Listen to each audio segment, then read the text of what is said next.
Walking through Vanderbilt University, grad student David Sublime looks like any other American student. Uganda.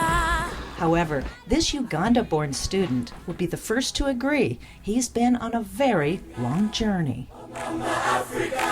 Definitely, I have come a long ways, and I'm going somewhere.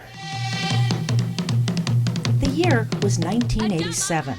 That's little David on the drums, just 9 years old and touring the world with his little sister and the now famous African Children's Choir.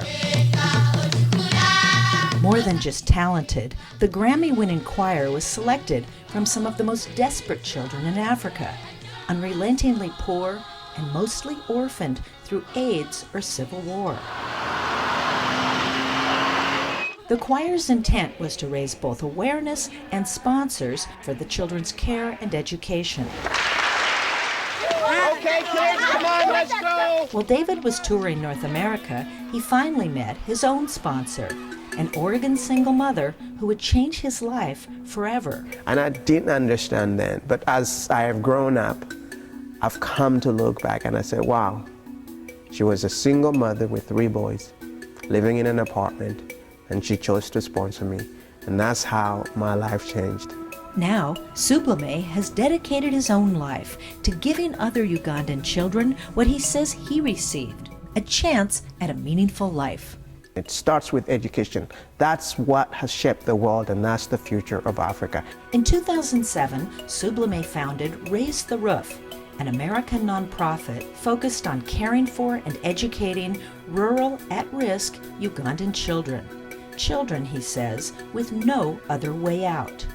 People work hard, the mothers work hard, the grandparents work hard, but they want their kids to go to school. That's the dream. It's the dream across Africa.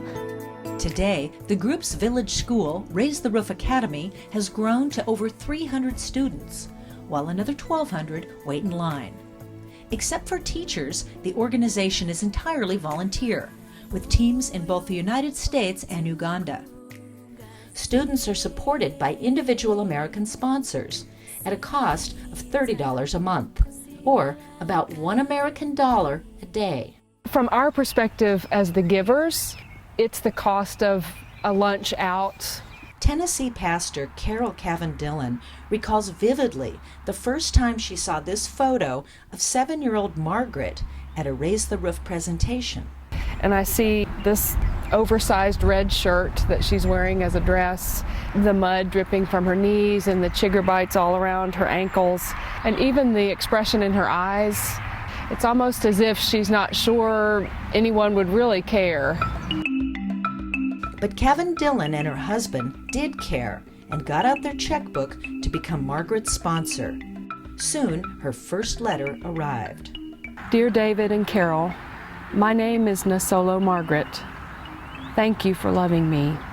When a child comes into the program, the first thing we do is we give them a new uniform, a pair of socks, and a pair of shoes. When we give them a toothbrush, and we talk about hygiene. But for 3 months, Margaret was not able to wear her shoes. Margaret's feet had been eaten by chiggers.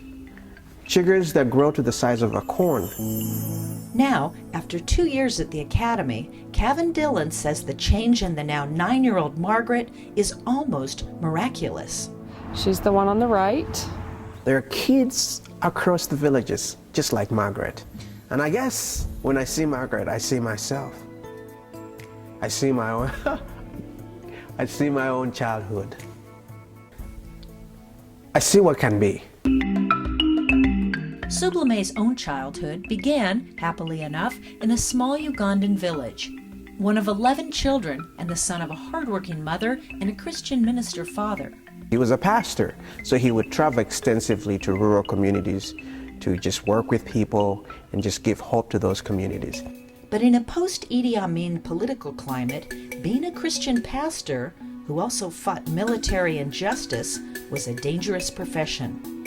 And on December 22nd, 1984, his van was forced off the road.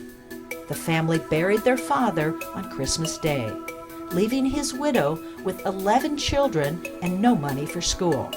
But Sublime's mother would not give up the couple's dreams for their children. If I dance, let me dance.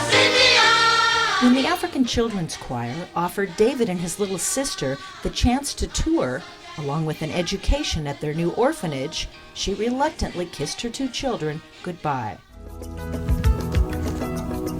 25 years later, Sublime's long journey from Uganda to Vanderbilt has brought him full circle. In 2010, he won a full-ride Turner Fellow Scholarship based on leadership, a gift which he says has furthered his commitment to educating children like him through Raise the Roof Academy. They will tell you, I want to be an engineer, I want to be a doctor, I want to be a scientist, I want to be a president. And for me, that's where it begins. It begins with inspiring kids to strive. I'm really, really excited, and I'm so grateful that we are all going to be part of it. In 2013, Sublime will bring more than 50 volunteers from various disciplines to help at the school, including several child sponsors. But equally important, Sublime says, will be to show these volunteers how just $1 a day at Raise the Roof Academy can change the entire course of a child's life. Children like David and children like Margaret.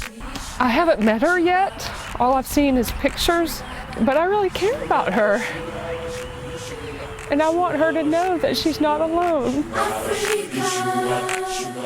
Call or email Raise the Roof Academy today to volunteer, donate, or sponsor a child through education.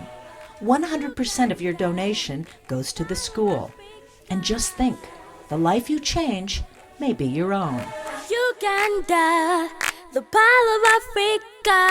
Oh, yeah. Mama Africa.